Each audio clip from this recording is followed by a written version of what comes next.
Þá ætlum við að halda áfram í föstudagsþættinum og næst komið að því að fræðast aðeins afmælishátíð okkar Íslendinga sem haldin í tilefni fullveldisins og sjálfstæðisins sem að fagnar aldarafmæli sínu á næsta ári. Við þekkjum öll örugglega 1. desember 1918 og nú er komið að 1. desember og öllum hinnum dögunum árið 2018. Ertu velkomin, Ragnheiður Jóna? Takk fyrir. Sko, mér langar eiginlega að byrja alveg á byrjuninni því að þú hefur verið ráðinn verkefnisstjóri þessara afmælishátíðar og ég veit fyrir víst að voru örugglega 79 umsækjendur eða eitthvað og ég spurði þig hvað stóð upp úr, hvernig gekk að fá þetta allt saman og þú sagði ég var nú með svolítið sérstaka taktík í þessu umsóknarferli. Má ekki bara aðeins segja frá því? Jú, ég náttúrulega get ekki svara því af hverju ég var ráðin. Það náttúrulega er Kapasent og afmælisnefndin sem gerir það. En þegar ég var að hugsa að sækja þetta starf og byrjaði að skrifa umsókn, þá var mér hugsað til bókar sem lá á náttborðinu hjá mér og ég var nýbúin að lesa. Það var bókin Tvísaga eftir Ásdísi Höllu Bragadóttur og þar fjallaði hún þegar hún var að sækja í Harvard og fekk ábendingar að umsóknin hennar væri svo hefðbundin að hún þyrfti að marka sér einhverja sérstöðu og byggja á sínu. Og ég hugsaði þetta mikið, ég er að fara að sækja það verður fjöldi mann sem sækir þetta starf og ég þarf að marka mér einhverja sérstöðu. Og lagði höfuðið í bleyti og hugsaði tilefnið og sérstöðuna og fæ svo allt í þessu brilljant hugmynd að senda inn umsókn í bundnu máli að hluta. Í bundnu máli? Já, það er náttúrulega hendar tilefninu. Auðvitað hendar það tilefninu, en í bundnu máli, hvað gerir maður til þess að bara fá aðstoð við því það er örugglega erfitt að semja í bundnu máli? Já, þá tekur maður upp símann og hringir í vin. Já. Það er bara þannig.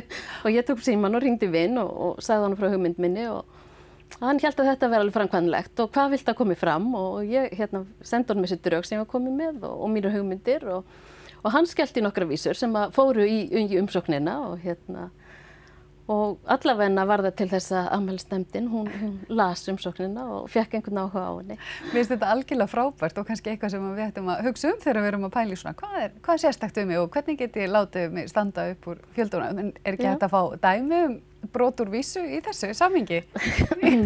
Já, ég get kannski svona síðustu vísuna sem var lokavísan í umsókninni og hún var einhvern veginn svona.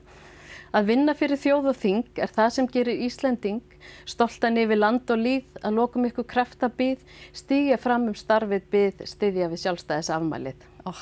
Þetta er algjörlega magna. Já, og svo þegar kemur að ég fæ símtal og er boðið í síðasta viðtalið, að þá hugsaði ég, þetta er bara konsept sem ég bjóð til upp og ég verð bara að klára konseptið. Og þá ger ég þetta aftur, ég hringi vin. Og vinurinn sagði, það var að vera að hringja í mig og ég er að fara í loka viðtal og ég verð bara að klára þetta konsept. Ertu til að gera eina vísu enn? Mér langar til að hafa vísu sem segir mér þótt þetta er rosalega skemmtilegt og gagnlegt og mér fundist ferlið faglegt og gaman að taka þátt í þessu. Ég er búin að skemmta mig vel í þessu. Já, ég er Ría, ég skal hugsa þetta í dag og komdu bara við þegar keyrir suður í kvöld. Og ég stoppa, kem við og þá er búið að steikja kótilettur og mamma sé heimsókn og við borðum saman kótilettur meðan hann semur síðustu vísuna og ég fór með hann að suðu til Reykjavíkur og skildi hann eftir í nefndinni.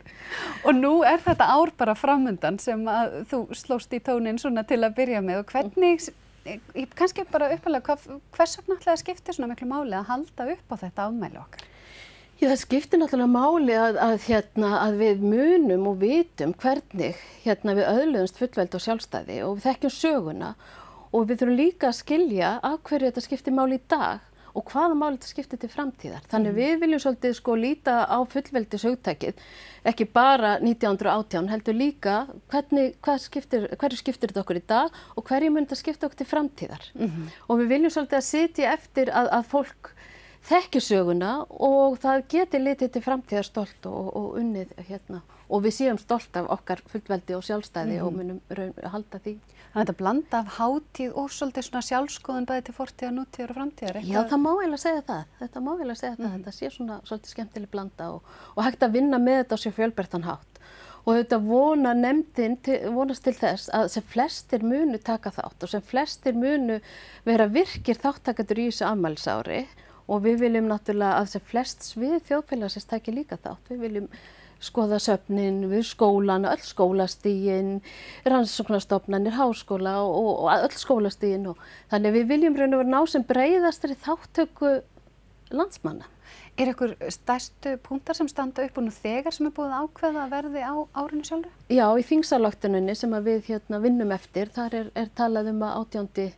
júlí, daginn sem sambandslögin voru undirrituð, þar verður hátíðarfundur á Þingvöllum hjá Alþingi og svo það náttúrulega 1. des munum við öll halda verulega vel upp á næsta ári og vonust til mikilli þáttöku og þá viljum við náttúrulega sjá sveitafélögin taka virkan þátt í þeim hátíðarhöldum og bara alla landsmenn. Hvernig, fyrsta tilfinningin, hvaða viðbröð ert að fá svona í samfélaginu? Er fólk tilbúið í þetta og finnst þetta, klárið í slaginn? Það er mjög mikill áhugi og nú ég bara rétt komin netfang og er að hefja störf og það strax hrúast inn fyrirspurnir og fólk mjög áhugasamt og það margir strax byrjaðir að undirbúa árið sem betur fer og það búið að vinna mikla vinnu, víða.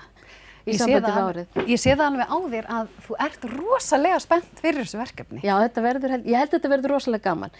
Þessi nefnd sem ég að fara að vinna með, hún mjög skemmtilega samansett, fjölbreyttur hópur og þetta mjög áhugasamt fólk og það verður örugglega gaman að vinna með þeim og þau ætla greinilega að taka sjálf virkan þátt í undirbúningnum. Og það svo skemmtilegt og það þekki ég nú frá því að vinna með menningaráðunum mínum á svæðinu þar sem fólk hefur verið afskaplega áhugasamt og duglegt og ég hef unnið með alveg frábæru fólki og það líka skilar árangri þegar fólk áhugasamt og tilbúið til að leggja eitthvað á sig og þá sjáum við árangurinn og ég vænti bara mikils að þessu samstarfi við nefndina. Yndislegt. Ég vildi geta einhvern veginn þakka þér fyrir viðtalið í bundnu máli en ég ætla að láta það eitthvað sig. Ég skil það vel að því ég get það ekki heldur. Maður hringir bara í vin, þú veist. Já, ég þarf eignast svona vin. Ég skal gefa þér símanúmer. Takk innilega fyrir komin og ég hlakka til að fylgjast með og vera þáttakandi á næsta ári. Já, takk fyrir sömuleiðis. Og við höldum áfram í föstudagsþættinum bara eftir augnablik.